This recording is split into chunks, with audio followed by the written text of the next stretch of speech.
keeps on getting it. This is good. Yeah. Lean into the microphones. Anyway, so if I could just run down, everyone can introduce themselves, that would be great, and answer the question as yes or no, is sexism in play on YouTube?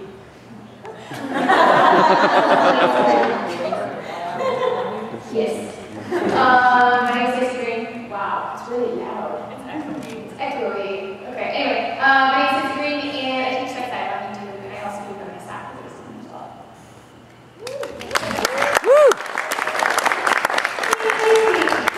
Hi everybody, I'm Trisha Hirschberger. I work on SourceFed and SourceFed Nerd, and I do a blog series called The Naked Truth. And yes, I think that there is sexism on YouTube for sure.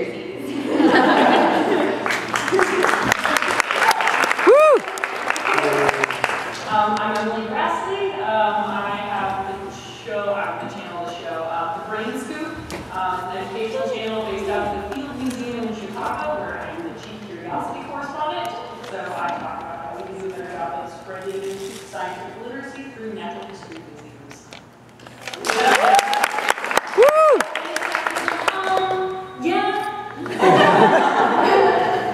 I'm so sorry. It's still not working. There we go. I think you can hear me. Cool. My name is Allie Speed. I had a blog channel for a while. Now I'm just doing travel videos. I do occasionally some makeup videos. Sometimes I really don't want to do that, so I don't. I do gaming with my brother, and we get drunk, and it's really fun. And also I try to, I don't really do anything overtly feminist, I would say, like that. Besides just, I guess, like living. I'm trying to just, I don't know. I'm trying to just show people I really appreciate the conversation, but I also really want people to just like wake up and see that there doesn't even really, I mean, there needs to be a conversation, obviously, because there's a problem, but I just want people to be able to relate and realize that just through living our lives we will understand each other and that we all deserve a chance. And it's, it is a ridiculous problem, unfortunately, in the world, and also very apparent on YouTube because it's really easy to be super aggressive behind keyboards.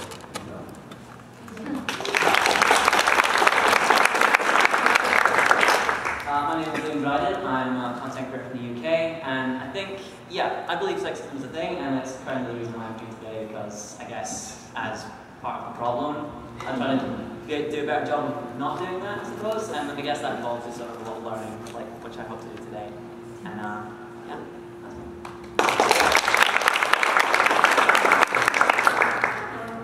My name is Hazel. I'm a content creator based in the UK. My channel is called Shooting Sand, and it started as mostly blogs, and still is mostly blogs. We're also very more into comedy sketches and scripted stuff.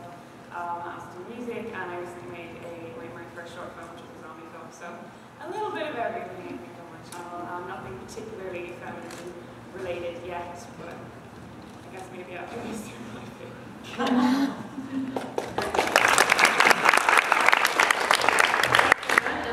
I started video blogging in 2006, and with my friend Lex Crouch, I was in the audience. I co-created the first woman on YouTube in 2012, and wrote about online harassment in the recent edition of Unedited. I wanted to start with, so the title of this hour, I guess, is called Fighting Sexism on YouTube, but I wanted to speak about what exactly it is you're fighting, and how does sexism manifest itself on YouTube? What's the first thing you guys think about when you think about sexism on YouTube? The comments. And he's got those on our heads right now. We're just like seeing images of terrible, horrible things that we've all encountered online. I think the comments are one of the most overtly vitriolic places that women have to deal with online. I hate the comments. I hate looking at them most of the time, and that's a shame because I want to go in there and I want to see what people have to say about their work and what I can do constructively. But unfortunately, on a lot of videos, it's a lot of, can't those stupid girls please shut up and let the men talk, which is a shame, and that's hard to read. I definitely, it's comments. That, and then there's sometimes this weird dichotomous thing. So I guess, talking about my reason why I'm up here, I'm one of few women with a science channel on YouTube. There are, I see sexplanations, but so there's very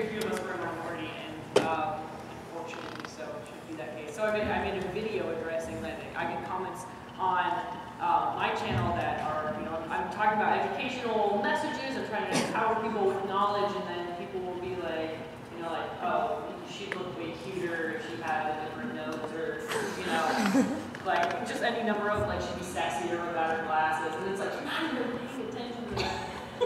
So I made a video called "Where My Lady's At," and it went viral. It's my most popular video. Where like Michael Aranda was reading the comments that people had left on my video. That was like, Emily, I will fund your trip to come to Venezuela just so I can stare at you. You're so beautiful, or like I'm so lovely. Just like insane. And that video got picked up, and people acted as if this was news. As if this was the first time in history that any woman ever stood up and spoke out against it. And I guess that was more surprising to me than the fact that I get those kind of comments, I guess. The fact that, like, why hasn't this dialogue been going on for the last 10 years? It's not like the marginalization of women is like a brand new thing. That's actually really funny. Like, I've noticed that too. Every time someone talks about sexism, it's like we start at the very beginning of the conversation again. And it's like the first time, like you said, the first time, every time, this is on my own channel I noticed this. It's like, how am I supposed to go to level 2 if I can't get past level 1? It's really frustrating. Yeah, a lot of people are young too, so it's hard, but it is good that we're getting the chance to make an impression early on at least. But a couple of things, I don't know, I just totally went down one, but no, you touched a lot of really good things. So yeah, I think one thing that I have trouble with specifically with YouTube is that the comment section is really rough, but also it goes back to being a content creator. What you're doing is you're trying really hard to be a badass and get your message out there, but you can't do that unless you have viewers, and you can't get viewers unless you attract people's attention. And unfortunately, a lot of times people are relying on sexuality and things of that nature to sort of draw attention to themselves. I'm guilty of it too. I think a lot of people have done it. And I mean, it also, like, it happens, and that's totally normal and totally fine. I mean, your entire channel is about sex, and it's awesome. It's great. And it's good to have that conversation, but it's just, you know, it's like, it's a struggle because I'm thinking to myself, like, oh, I really want to attract people, and sometimes I do goofy titles, like something about something hot, or like girls, or whatever, but it's like at the same time I'm perpetuating the very issue that I'm fighting. So it's a really difficult thing to do on YouTube. You struggle with that as a creator all the time. And also it's a really tough crowd to kind of approach these serious conversations with, because a lot of people go on YouTube for education. I go there all the time to learn, like, I mean, the easiest crap. I'm like, how to iron a shirt? But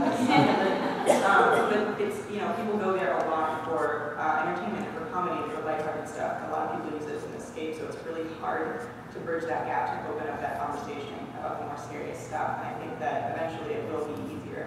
But yeah, it's really difficult to have to start over every day. Yeah. Yeah. I think for me it's probably just basically the rampant boys club of filmmaking that we see a lot on YouTube. You know, like, the most frustrating thing for me is that some of my favorite content creators are women, and there are a lot of them who are funnier, more dedicated, worked infinitely harder to get half as much as, you know, their male counterparts who just aren't quite as good. And I can't really figure out a solution for that. It bothers me, and I don't know. I'd like to kind of figure out a position where they are looked as seriously as male content creators in a way that in a way that the content that they make is sort of looked with through the same lens. Because the way that you, like, a lot of you guys are making different things. Emily, you're making science. And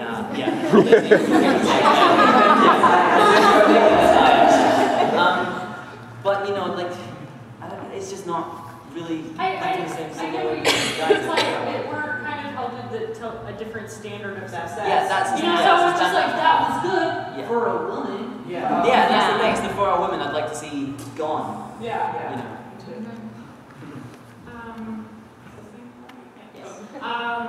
Yeah, for me it's completely different, to be honest, because I never really get that in my comment section. I'm lucky enough to have a really nice, such a loyal little group of followers. I'm still relatively small. I've only got 16,000 subs compared to a lot of guys here who are just infinitely bigger. So it's still this very kind of nice, homely place on my channel, you know, where everybody was doing.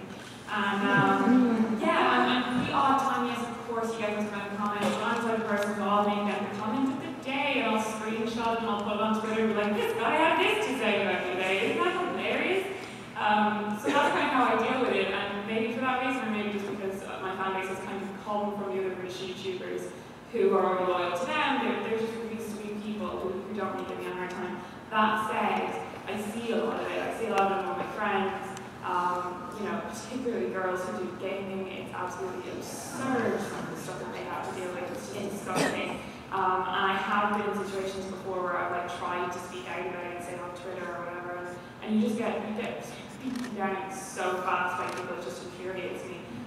Yeah, the biggest thing I think is, as Liam says, as someone who wants to write and direct and make scripted content, I'm very lucky that I have such a supportive group of male friends in the UK who've helped me out with stuff in the past, and females, of course. But yeah, I'm sort of expecting fewer views on things, a lot because I am a female director. You know, that's a problem in the wider industry. Like, you look at Hollywood, there's been one female director ever to get an Oscar. Wasn't she the first? Yeah, she's the only woman to ever get an Oscar for directing. So yeah, it's in the wider TV and film industry and the wider entertainment industry. I think maybe less so in music. But in terms of writing and directing, now we're starting to see some more female directors and writers on, you know, shows like Breaking Bad, and obviously Girls has kind of been, you know, a massive success for women as well. But yeah, that's the issue that I find, is kind of trying to make it as a woman and trying to make stuff like a zombie film as a woman, you know, and not sort of adhere to the norms of making a rom-com, you know, doing that kind of thing just to kind of do what women do, I guess. Wasn't it? I think, I could be wrong about this, but actually someone told me that the reason J.K. Rowling abbreviated her name that way was so people wouldn't know that she was a woman when she first was her name. Wow. Yeah. Everyone was not. Thank you for the silent but very firm.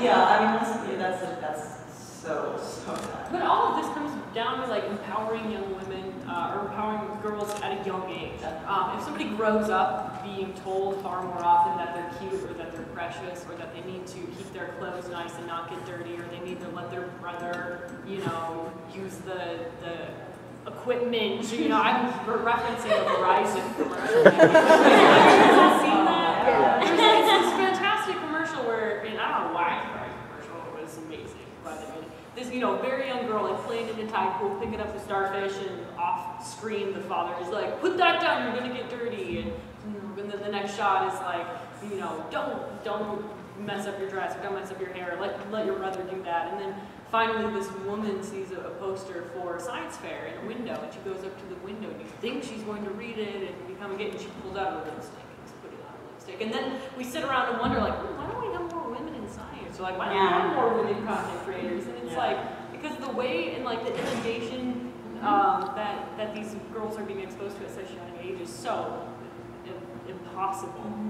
It's And you bring up the girls being exposed to it too. I think it's important to point out in the comments section in the YouTube community, it's not just the men that are making these comments. It's the whole community. It never seemed more Sometimes I know it's it's a even girl worse that for says girls. like, ew, like you look so better. They're like, I'm just like, that makes me feel like I completely failed as a creator. Like, you obviously didn't get anything I was just saying. The only thing you were doing was judging me for my looks. That's horrible. Yeah. That's horrible. That's because that's what girls learn to value. You know, that's what you were saying earlier about the learning when you're really young, like what your value is, and if you see your value as being prettier than every other girl, the way that they deal with that constant internal battle is by belittling other women. Yeah.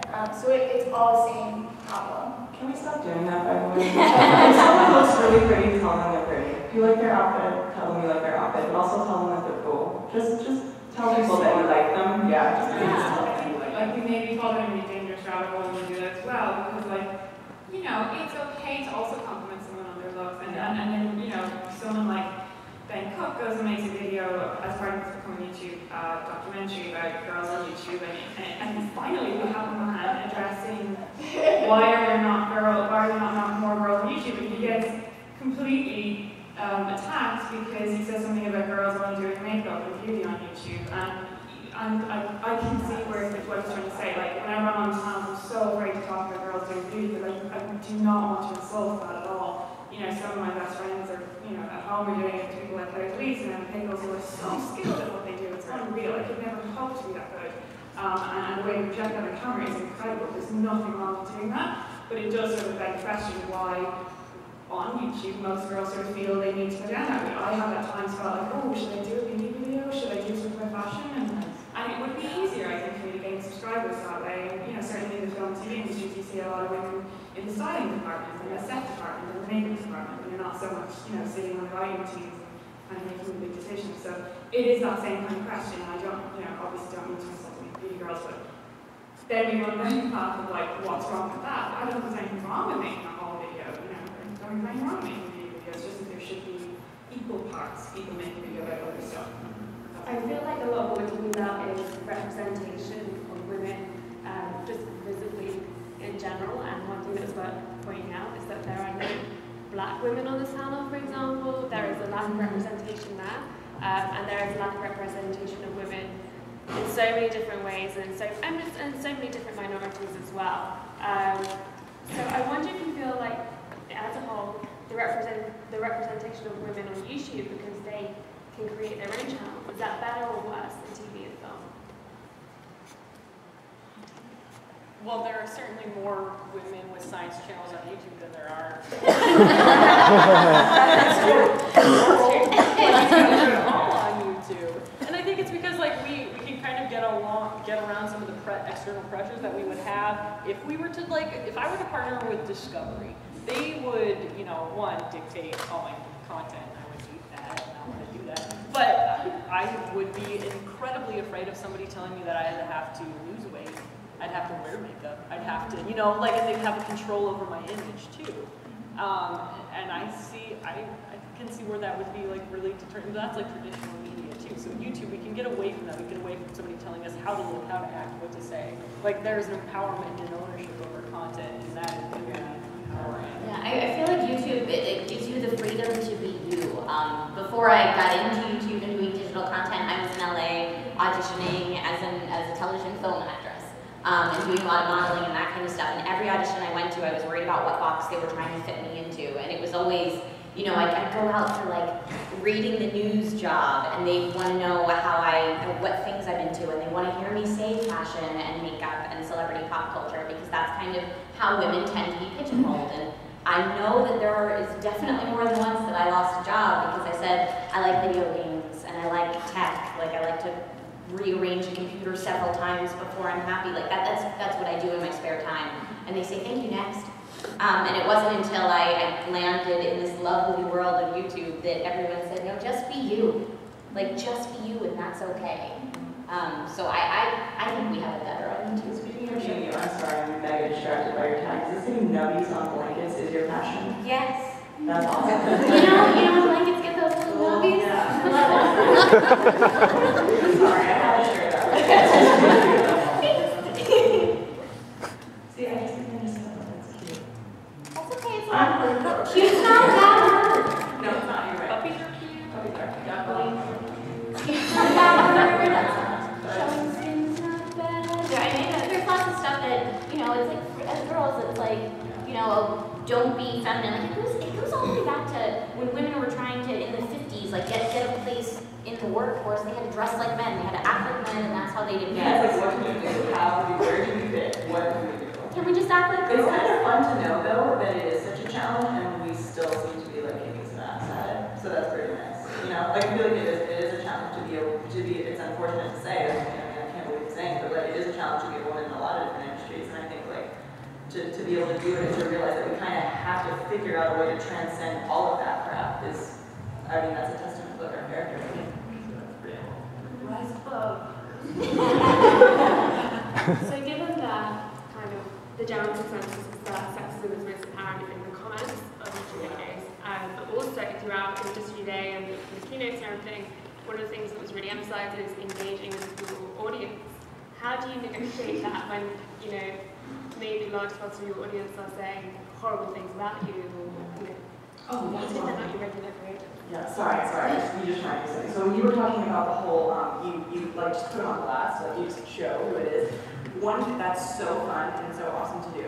I did that in the beginning, and one of two things would happen. I was gonna say 2 or 3 things would happen. One of 2 things would happen. Either the person would immediately respond and say, oh my God, I'm so sorry, I just want to talk to you. Or they would then get even more pissed and say how dare you say something so rude to me? Then they would get defensive, which is just insane. But it's also for me, I don't want to do that because I don't want, it's like, there's a half of me, like a really big raging part of me that wants to like show that these people are like buttheads and like show everyone not to be like that, but then there's the other part that's like, I don't want to promote it either. Like I don't want to show, yeah, like I don't want people to look at that. I'm not saying like, oh, turn away or go away. Like, no, definitely not. But like for the most part, I just kind of, I have a lot of really horrible stuff being said about me all the time, but like a lot of really cool things that also happen are when people actually like say stuff for me. Yeah. Like people will respond in my comments for me. Right. Like saying like, please leave, don't say that. I mean, it's like, I don't want to say like, she did this, get out. Like you don't have to say something like that. But you like to defend my honor like in that way that people are just like, please don't be rude. Like you don't know what you're talking about. You don't know what you're talking about. Yeah. Well, cool. After I had this video, it's called Where My Lady's At, where, you know, Michael's reading these comments, this is childish, where Michael was reading these comments out loud and I addressed, and this is totally out of character for anything what I'm putting on my channel. Like, I don't really talk or interact, like, you know, I'm not that self-referential, I guess. But the comments kind of stopped after that, and I stopped receiving those comments, and my community really stepped up to say, like, hey, Emily doesn't do this nonsense. Like, nobody needs this. This is not constructive for our community. So I think, like, addressing it in that way, like, you don't want to call it out, but you also want to, like, help mobilize your community to everybody on this panel, we are not going to solve the problem. This is going to solve the problem. This community support. It's your job. Yeah, it's your job, not my job. Yeah, it's kind of like dealing with bullies, I guess. That's the way I saw it, was like if they see you as weak, they'll kind of keep going, and you know, they're just cowards who kind of scarper away. Yeah, it's not fun. Yeah, and that's why when I say this comment of the day thing, it's always really positive. I never invite anyone to say negative or whatever. Like, it's an argument with them. But you know, there's some days people have said a really lovely thing, and I'll call that out, so that's cool. Sometimes it's just something weird or stupid, or I just don't even understand what it was they were trying to get at, so that goes up. And then sometimes it's the stuff that's mean, and I'm like, thanks so much for your comment, that's cool. And that's really all I have to say to it. They reply, and I'm not even going to get involved. But yeah, I mean, I think it's difficult. It really is difficult to know kind of what works for you and what you should do. But in terms of like it effectively engaging with your audience overall, it's really sad that would happen. And all I can say is like that people, you know, absolutely should just continue to engage and continue to kind of do what they would do normally against that kind of thing, of not letting a bully change what you would normally do, not letting someone affect how you behave yourself, just kind of keeping what you normally do with your audience, and leave them to it. Eventually they'll kind of get bored and go away. Yeah. It's also a ban from the channel, but yeah, that's nice. which is magical. So as an industry, the online industry, I guess, what support do you think creators need, and also the audience needs, to help clamp down on the rampant sexism on YouTube? I'd say support for each other, more than anything. Like, all these female content creators are constantly pit against each other. You know, in the comments you'll find you compared, like, you're less funny than Lex Croucher. You're better than Lex Croucher, you're not doing this video. Oh, relax. But, you know, it's constantly like, these comments make you feel as though you're supposed to be competing with each other. I mean, you guys know it's crap, but at the same time, that's sort of the illusion that's presented, and that needs to be smashed to pieces. Yeah, for sure. We need men. I'm sorry. We need men. I said this to someone recently, and I was talking to a guy, and he was like, but surely that kind of defeats the whole purpose of this movement, is that you shouldn't have to rely on men. I was like, what? That's the stupidest thing I've ever heard. We're all in this together. Don't be so ridiculous. Of course we need you. Like, we need each other.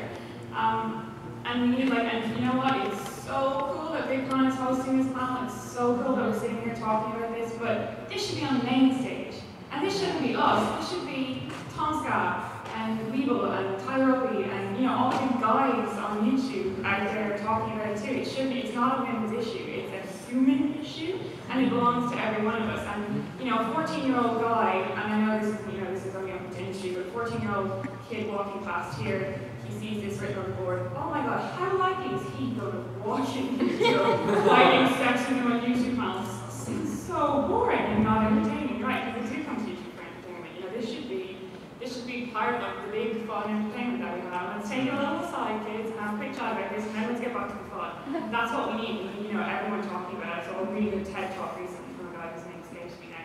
But he was brilliant, and he was basically saying, you know, this isn't just about telling girls when they're growing up, you need to be pretty, you need to be this and that. It's about telling guys, don't be a dick all your life. Don't be it's really about teaching the men as much as, if not more so, than teaching the women about what is and isn't appropriate. It's about guys sitting in a poker game and, you know, one of them says something not appropriate about a woman, and the other guy, well, hold on, and, you know, calling him out. So that could be my sister or my brother you're talking about. I'm not cool with that. But it's just so uncool, obviously, for a guy to ever call another guy out for being like that about a woman. That's what, it's the stigma he's carried out, that like the cool kids would be the ones saying, hold on, don't do that.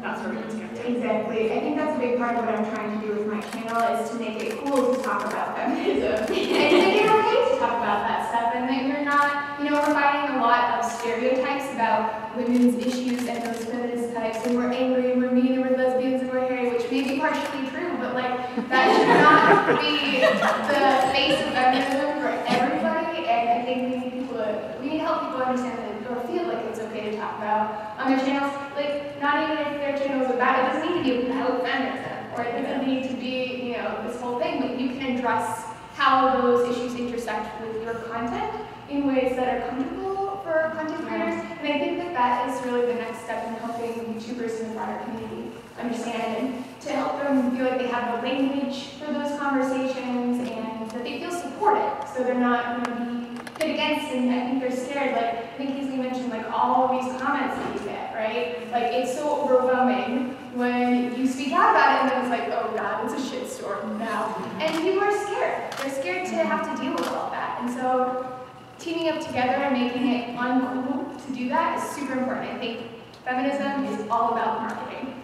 Yeah, and the more that there are things like this, kind of to reiterate a little bit what everybody else said, and kind of go a step further with it, the more that the whole audience knows that that's not okay, the more other commenters will come out of the woodwork and say, don't do that, that's not cool. I think all of us up here, and I think everyone who is someone who receives the media and views it, kind of just dismiss those comments as a troll, whatever, and just kind of ignores it. And yes, to some extent, you have to do that for survival, just to kind of get through the comment section. But how awesome is it when somebody does step up and highlight for anyone else who viewed that comment that that's not okay. We're not just going to dismiss it. I think something that a common thing that comes up whenever I talk about like feminism or that thing. One is that feminism is a bad word. You know, like I can't go out and say about feminists. People are like, oh, I didn't know she was angry all the time. And the other thing is like a lot of men too. Like I've asked my male colleagues at the Field Museum, you know, like why aren't you a part of our Women in Science group? And they're like, well, I don't really have anything to do with it because I'm not a woman. Or like I think the fear is that men or whomever we're talking about like addressing other minority groups. Like I can't talk about being a minority on YouTube because I'm white, or I can't talk about women's issues because I'm a man. Like that's not the whole point. That's ignoring the whole issue. You're just glossing over the actual point. Yeah, and so I think like giving those people the power, but like actually yes, you can weigh in on this topic, and actually yes, your opinion is very valuable and your support is necessary. I would say some kind of slight caveat to that. I wonder whether there's a careful balance that has to be struck between calling attention to those minorities and those issues and speaking for them and instead of them. And I think that's a huge part of kind of ally culture and for those industries and those companies and those individuals who do want to step up and support women on YouTube or whatever the particular issue is that you're doing supporting. You have to be careful to listen and learn, and then add what you can add and add the support you can add, but don't speak for someone who's in a situation that you don't fully understand yourself, because that's just the nature of humanity, I would say. I think one of the great things that content creators can do to shed light on issues that they can't necessarily relate to because of their race or gender or whatever is to get someone involved who will talk about it with you. For me, I just recently did a video on transgender stuff, and I'm not trans. And I had so many of my trans friends who were like, yes, please, I want to help you with this video. And their voices are so important. And, you can use your platform to help those voices be heard without speaking for them. Just give them that space. You have the viewers, you have people watching, you have the eyeballs on you. So let those groups speak and say what they need to say, and don't necessarily, you don't necessarily have to say it yourself. Or maybe you shouldn't even say it yourself sometimes. If it's something that's, Use your reach, use your platform for intention. Yeah. So I'm going to open up to questions in a second, but my final question, I guess, would be for YouTube themselves, their own lords as well. Well, is there a feature that you'd like to see them implement? Is there like the ban from channel button? Is there something like that that you think would help each of you in tackling sexism on YouTube? I think there needs to be more of an ownership by the industry itself into addressing these issues. I was explaining it to somebody else, like, why do we care so much about the comments or whatever? I was like, this is workplace harassment for us. We don't have an HR department to bring the complaints to. And so, like, so what do we do in these instances? Like, at the Field Museum, and I keep bringing it up because that's where I work, you know, they're kind of surprised to learn that this is something that I have to deal with, and then they want to give me the tools to be able to cope with that. Because when you're dealing with daily objectification and sexualization, that has like mental misgivings. Like that can really start to weigh on a person. It's exhausting, but then it's like they don't have any resources. They don't have other people like who would I go to talk to? And like this is why we have this great community here. But it's like YouTube needs to figure out. Like they need to. I don't know. Like I'm not saying that it's their responsibility to fix this problem, but it would be nice to have a little bit of support from companies. Yeah, not fix the problem, just assist. Yeah, just step up. Just offer some sort of resource. That's such an interesting idea to have something like that, like, you know, kind of how the comments can be policed now. If there was a way to do that specifically against those type of comments. I mean, I can't think of one now off the top of my head, but, you know, if a bunch of people got together, great things can happen. Yeah. Yeah. I mean, it just encourages people. I know it sucks. I mean, maybe it would suck to get kicked off YouTube, but if you see something inappropriate, you don't want to address it, report it. Please report it. Report those people. They will get taken off. Their channel will get taken away. Like, please report them. It's so serious. They harass people all the time. And there are people who are trying to start out and trying to make this work. Like, some of you guys are probably on YouTube. How many of you guys have your channels? Awesome. That's great. Congratulations. Yeah, good luck. And some of you guys might not be used to all this shit talking yet. And I would absolutely hate to see some amazing young woman leave YouTube forever because of that. Happens all the time. Yeah. It happens. Get emotional, sorry. Yeah. And it's actually really sad. I hear women in the industry. Actually, this woman I was talking to the other day who was like, yeah, it's so terrible. Women should not make YouTube videos. I was like, Or better yet, they're like, oh, you're setting yourself up for it. You just part of the job. Okay, so when I walk down the street, if someone wants to just like touch me and harass me publicly, that's what I put myself, I'm walking, so it can happen. it's a form of Going back to what you were saying, Allie, about reporting the harassment. I think this goes across all platforms.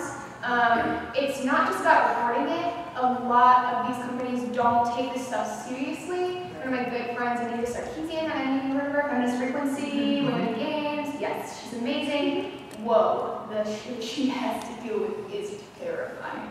This girl, like, wow, she's amazing, she's so smart and fierce, but like, I cannot believe some of the stuff that she puts up online, in Twitter, in YouTube, and all these platforms just totally do not help her out at all. Even in the face of very serious threats, posting her address, posting her phone number, you know, stuff like that. And it'll take days if they do respond at all. That's not okay. You know, it's like a very unsafe environment for, especially, you know, girls who are starting out and women, you know, everyone. It's not a safe environment to be creating content. And you know, that could be something you deal with. Yeah, there should not be a risk for you to be able to open your mouth and talk about what you want. There should not be a risk associated. It needs to be swiftly handled. Okay, any questions? Let's start, right? So as a completely, hi lady. Gentlemen. Complete fan. I'm a completely fledgling YouTuber, creator. I just launched my channel like 3 weeks ago, so I can still, you know, I can still comment and reply to everybody's comments at the moment. And so far it's been super positive, but I'm waiting for the day when I get, you know, you're too fat or you're too, you know, too much makeup or too little makeup or whatever it's going to be, you know. In your seasoned opinion, how should I go about handling that? You know, since I can still reply to everything, do I call it out? You know, do I set a precedence and say this is not okay in this space? Do I just ignore it? You know, but I think it really depends on what you're comfortable with. When I started on YouTube, I was 17, and I was barraged with this stuff. It was so overwhelming. 17-year-old Lacey was terrified. And I experimented with lots of different things that helped me feel comfortable. I think ultimately what I decided was best for me is to have people who support me around. If I know that I'm going into the war zone, aka my comment section, I have like my friends around, and we're all gonna, yeah, I mean, got you, girl. Yeah, no, it's like sometimes this stuff's really bad. On my D-News videos, people like talk about raping me every bit. It's terrible. It's so bad. But you have to be prepared in ways that make you feel comfortable, and also don't be afraid to do that unapologetically. You know, like don't be afraid of pissing off your audience. It's your channel. It's your house. Yeah. Like, just choose one and then stick to it. And I think it's good, I'm just really sorry, I think I was going to say, going back to the fact that you're having a conversation with people, that's another thing I was going to say when we were talking about addressing that and what you can possibly do. I address positive people only. And usually remove the other ones because what I realize now, or what has happened is that I've built a relationship with the people that are nice so that people don't feel like they have to be rude to get attention, first of all. And second of all, when you see that, like, people start to think, like, there's a reason why. They know you see those comments. They know you see them. I'm replying to one person here who said something amazing, one person here who said, you're a cunt, I effing hate you, and then there's a nice one here that I replied to. You know what I mean? So it's like, they know I see it, and I'm ignoring it for a reason. And I let the other people go. Sometimes, I mean, it helps to have that positive conversation. If you build that relationship with your viewers early on there, you know that you actually give a crap about them. And it's what you should, and it's gonna be better for you. I think that you're doing that. I think you're already off on it. Sounds like you're doing a great job. I don't know. I was gonna say that you shouldn't be afraid to like experiment with what you want to do in terms of hate, because I've kind of gone through a spectrum of different things over time. Like I started with deleting the comment, just hoping nobody in the comments saw it in case they agreed, and then I started when my audience built a little bit, I was like, hey, this guy's thinking that, so I want to just sort that out. And then I started being really sarcastic back. And then that wasn't after I got addicted, and I started doing it all on my friends' videos when they were getting hate as well, so that wasn't fun. And now it's just a case of, it really depends on the structure of the argument, I guess, that they're posing. Like if it's just like some dumb comment, then you can ignore it, but sometimes if it feels like they're presenting an informed opinion on why you're terrible, it is very tempting to respond to that. And you know, in some cases, you can be equally as informed and show them an insight that they didn't have before. I recently, well, a good few months ago now, I made a video responding to Roseanne's ladies survey. And a lot of the comments I've been getting on that were, you know, your typical men who are hard too, or the feminism is terrible in general. You know, just the things you would get from that. And it took me a very long time to kind of sit back and think of a response, but knowing that I could educate these people in a way that it would help. You know, sometimes people just need a new insight. And you shouldn't be afraid to kind of, if you feel informed enough, it can take a bit of time, but sometimes that can help even then. The one thing I would say is whatever way you deal with it publicly, kind of doesn't matter. It's how you are dealing with it, and you really do need to be comfortable in yourself to be doing this, to put yourself out in any capacity. And it's not just all box guys get it too. I've seen guys leave the platform because of this kind of stuff, and that is just shit that I don't want to make content and can't because of it. So yeah, I mean, most creators, I think you'll find behind the scenes are very insecure, shallow. Sorry? Have you guys ever thought about leaving YouTube? Oh yeah, I did. When I first got into it, are you kidding? I was like, what is this world? Because like I said, I kind of came from a more traditional media background where you don't get those comments, and so half of me was enthralled, but I got this immediate feedback. It was so great to see what people thought and what I could change. It's like drugs. Right, yeah, it's really fun to have that because you feel like you're building something with these people and of your own, and it's awesome. And then the other half of me was like, I just want to crawl in a hole and hide from the world. Oh, yeah, the hole. It's often in duvet. It's often just, I just want to be inside a duvet like a cocoon. I want to speak to the phone screen. I don't want to open the laptop. I don't want to see the internet. And that's life. Like, that's not just YouTube. That's life. But it's the same way that when you have a shit day, you don't even want to go to work. I don't want to deal with people. It's the same to opening up and dealing with the comments. And the one thing I'd say to you is like, have people around you who support you and be comfortable in yourself. You know, whatever it is that you need to do you kind of get to that place where you're confident enough to overlook it. Because people call me fat and ugly and stuff on YouTube. Oh, I could care less. I could care less. Yeah, some of them have body image issues or whatever, but that doesn't bother me. It's like when you said it's the time to, like, I've made a film and someone's like, okay, let me take this film apart from beginning to end and tell me where you went wrong as a director. That's the shit that pisses me off. Like, that's something. And then you go to their channel and they never make Oh my god, they never made a video or they have, and you have to wonder, okay, you're a great critic, but don't make anything else out of it. So, yeah, that's what I say, is trying to start myself. Yeah. So first of all, thank you, because you guys are all part of the solution in raising visibility of women's voices, independent voices, so thank you. And second, so even though there's not a huge amount of diversity on YouTube, I think there's a slightly more than in traditional media. So as we move forward and that the gap is bridged between independent media and traditional media, how do you see that informing it? I kind of have this nightmare where YouTubers are recast with traditional Hollywood actresses, and do you see anything like that happening? Do you see it, do you see a beautiful new world where diversity is embraced, or? Yeah, I think it's happening, and I think I'm just going to say one quick thing on the show Orange is the New Black. The show is about a white woman, but a lot of the other major characters are minorities, and they were just talking about how, even any little thing like that became massive, and it's starting to happen more and more. I think it's going to change, because I think, like what we were saying, is people just need a different perspective. Someone who might be wildly racist, or someone who might be just like a little sexist, if they see this stuff and they're like, it sounds really dumb. It sounds like I'm speaking a foreign language, but if you look at someone, maybe they'll look at someone and be like, I guess they are the same as white people. That sounds so horrible, but you know what I mean? Or they're not the same. They're not. I guess women are as smart as men.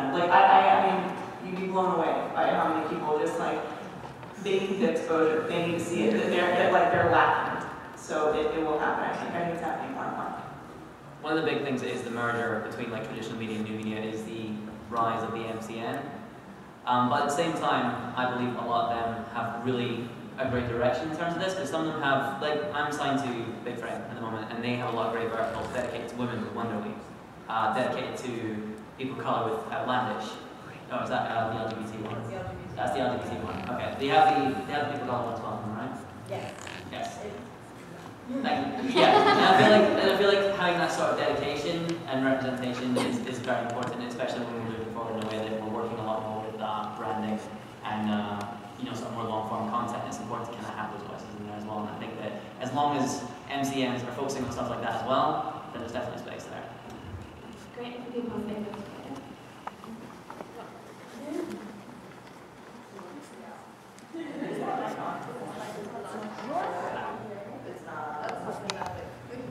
Okay, try and take this one. Okay, so I know that it's not unusual, unfortunately, for these kinds of comments to be something threats of life.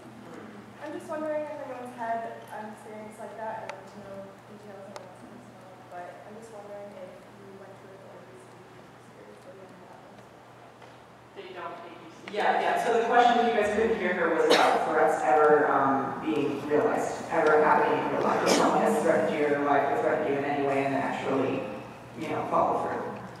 Yes, and they don't take it seriously. They don't take it seriously. I work in a stationary place. You can go to the Field Museum. You can pay $15 and wait around to find me.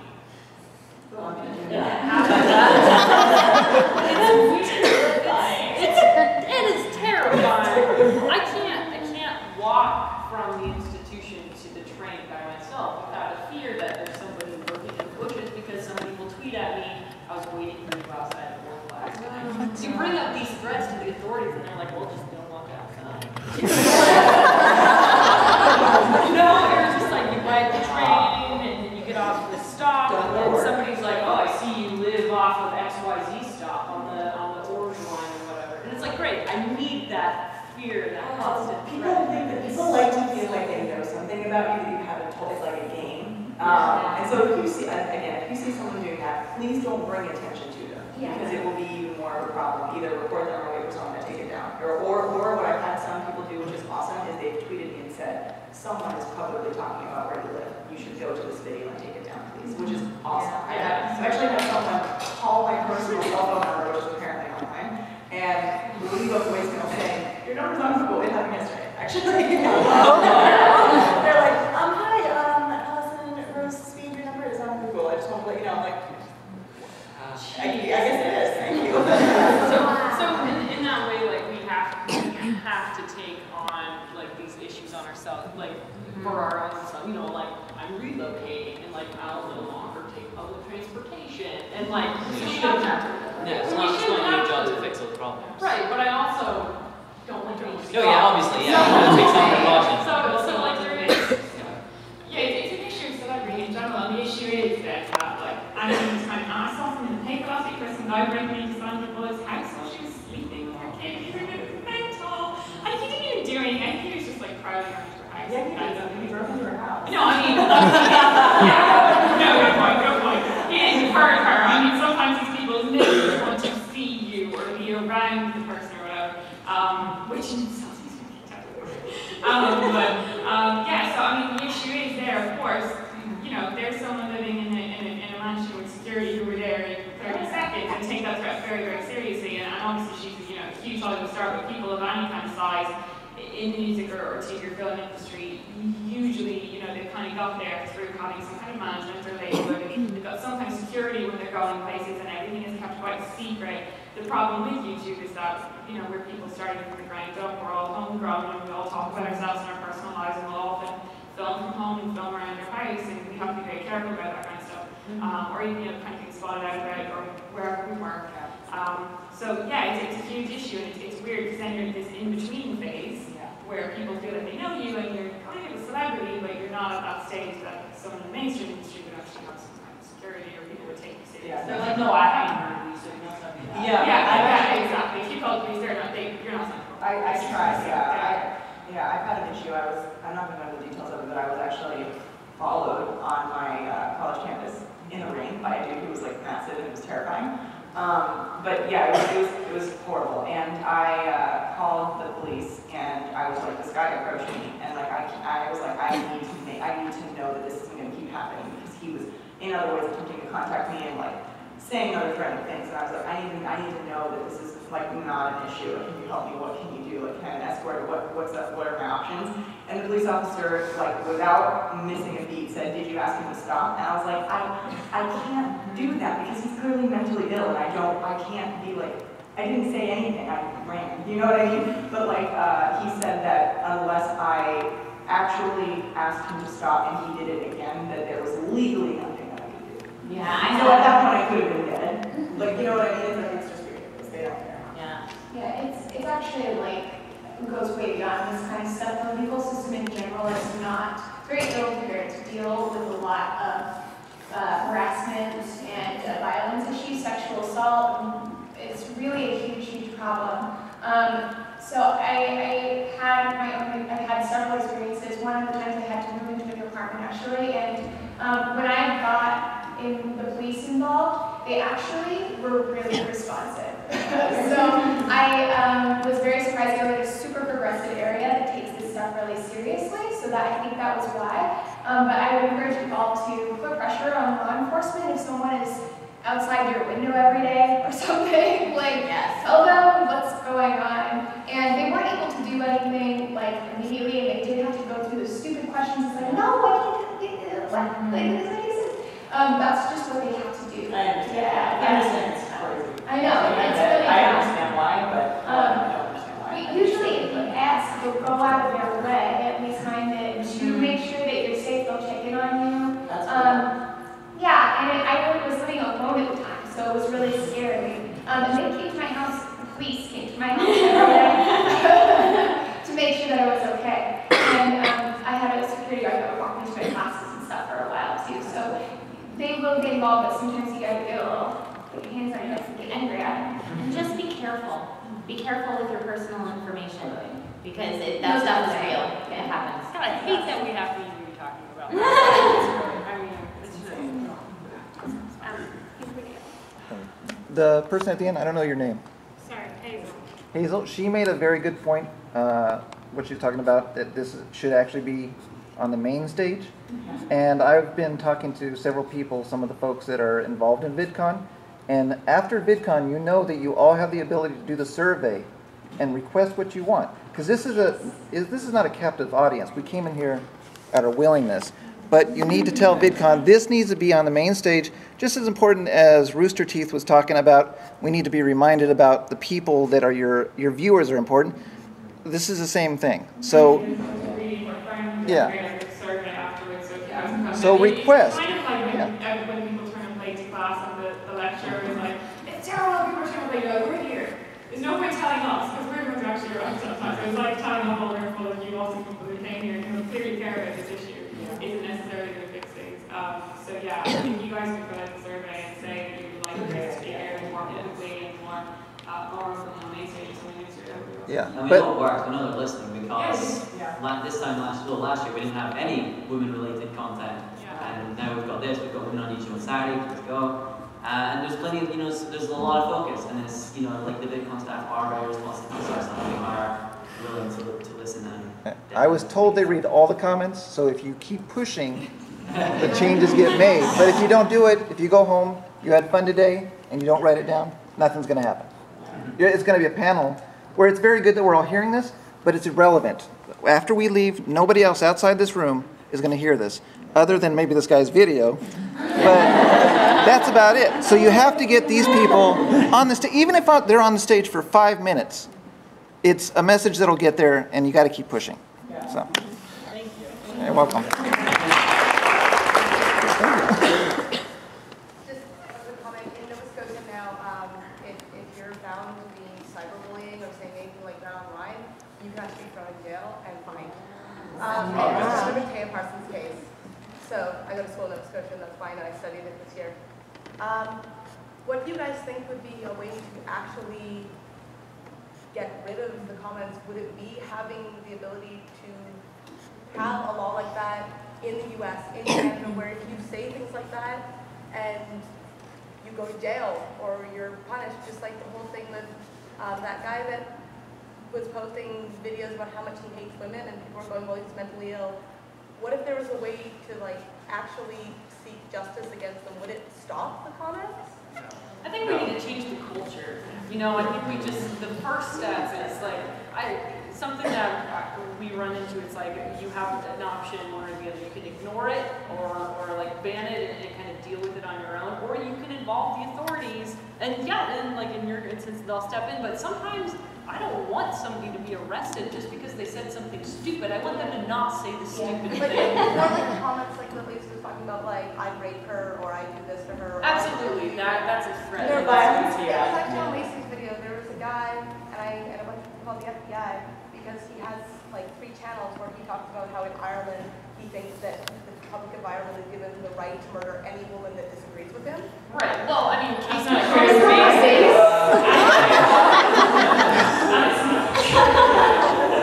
gonna go home and check, but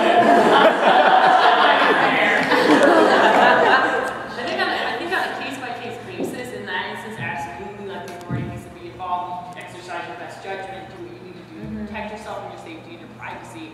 But we need to change the culture first. We need to first make it known that it is not okay to send harassing, negative, degrading comments on people's channels, and some of those don't warrant a federal or state investigation. I don't know what's censored. It's always the fine line of censorship versus what is justice, And I fall on the side of people can say whatever they want. And if they're getting, they're threatening people, I think that's different than just saying stupid shit on YouTube. But we've got to change the culture and change the conversation. And I think that loops back around to what we were talking about earlier, where it's okay to talk about that stuff and to say that it's wrong. When we're talking about concrete changes that could be made, though, I do wonder if there was a way to kind of take away a little bit of that wall of anonymity that gives people the right to just threaten and say whatever they want that they would never say in real life. But for some reason on YouTube it's okay. And trying to do that with Google Plus. Right. But then that has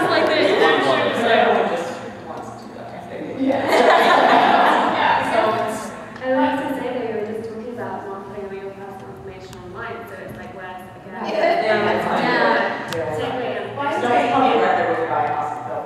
In the comments now, because of the G+, you can as well basically whitelisted, blacklisted words, and if they appear in a comment, it will not come up. So if anything comes up like the word rape, or sometimes threat, or violence, or whatever it might be that you don't want to be in a comment, that will completely not turn. There's also a whole list that you can put in of like banned users who will just never appear. And what I love about this feature is that they don't know that they don't appear, so they're commenting away on everything. They see their little comments and they think they're hilarious, but the rest of the world never sees them, which I quite like. So yes, there are actually a lot more features now, and like I know from the inside that YouTube really are trying to address this, and they're reading a lot and they're talking about it, and that's why I brought up the game. So there was a meeting recently where they were talking about all these girls who are gamers who are getting these terrible threats on YouTube, and they had a meetup in London where all the gamers came together, and it was openly discussed, and it was really, really cool that they're providing a forum for that, physical, real-world forum for that, and I think there's going to be more stuff like that throughout the year.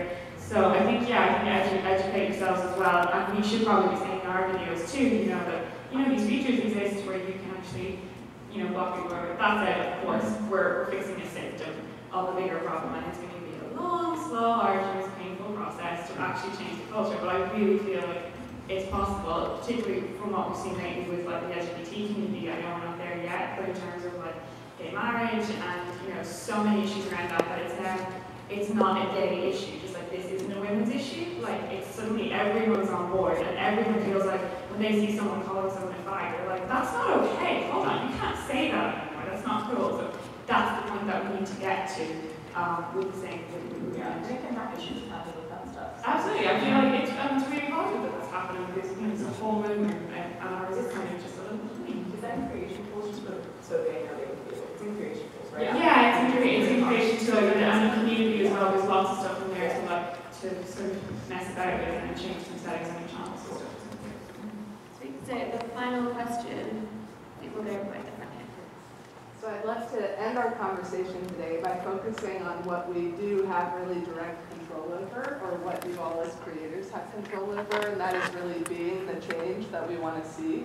I'm so impressed by each of you on YouTube that you are so fully yourselves.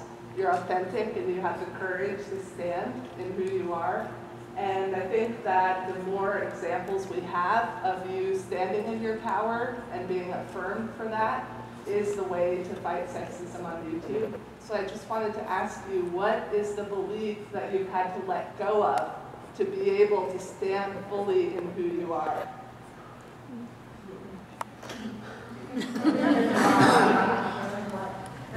haven't actually said this at all on any panel, but that I was just a shadow of my partner.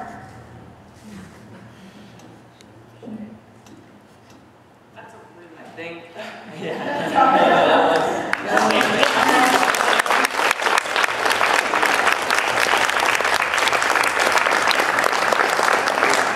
think for me it has to be the idea that you have to represent yourself as always right. When you're a public figure and you have a large following, you can't shake that. You can't ever appear to be evolving or wrong or anything in that vein. And that's cool. You can be a learning person because you're just a person. That's the thing. So part of my whole learning process in this whole thing is realizing that I'm not right. I don't have to show that I'm right. I can show that I am progressing as a person, learning more about the issues at hand, and ultimately improving myself as a result. And I think that it's important to let people see that, to know that they too can make that transition. Like other guys as well can see that they don't have to be afraid of a feminist or even being a feminist. And I think that is a very important step to take. And as long as people are comfortable being identifying in the same way, that's what I'll do. Yeah, going along with that, I would say mine is that, you have to be perfect, because when you look at traditional media, everything's always perfect. There's not a hair out of place. Everything's been factually researched by a whole team of people, and just one person saying it. And YouTube, we don't always have that luxury when you're making your own content, and sometimes you're just not perfect. You're human, and being okay with that and putting that out there to your audience as well, that hey, I'm just learning too. I'm a person just like you guys, and that's okay. And getting everybody on board with the fact that that's okay, that helps a lot. But I know in the beginning I was so worried about pronouncing a word wrong. because I was going to get ripped apart, and you just have to let that go and be you. And sometimes you pronounce words wrong, and that's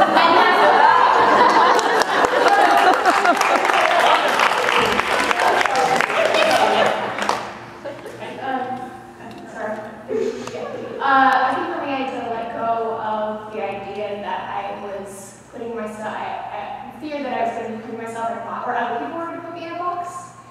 Because I had been making feminist content for years, but it wasn't until about 2 months ago that I actually started calling myself a feminist publicly.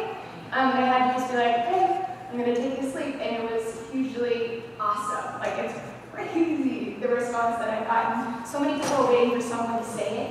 And I think really just allowing yourself to be the one that says it. Just be like, okay, this is going to be me, because no one else is here. Just jumping in and doing it, you know, and that can be something that happens on all your channels, or whatever it is you do if it's not video. And really quickly, sorry, I love that, I'm so sorry. Yeah, I've done this for like a million times.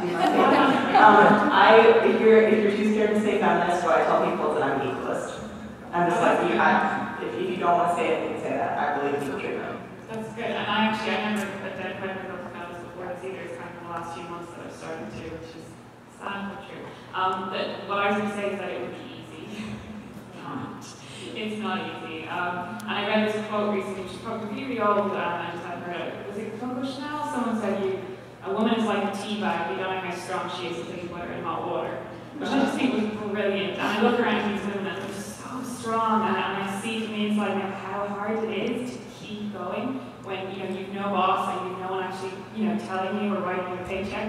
You have to do this to actually motivate yourself to get out of bed and do this when you get this kind of response. It's really difficult, but it's a measure of how strong every single woman on this platform is that she still keeps doing it. So I think that's a really positive thing. We talked about a lot of different things, but that's a great positive thing to take away from that all these girls are doing it and that they're going to keep doing it, kind of being a bit of a beacon, I guess, for the other girls who want to.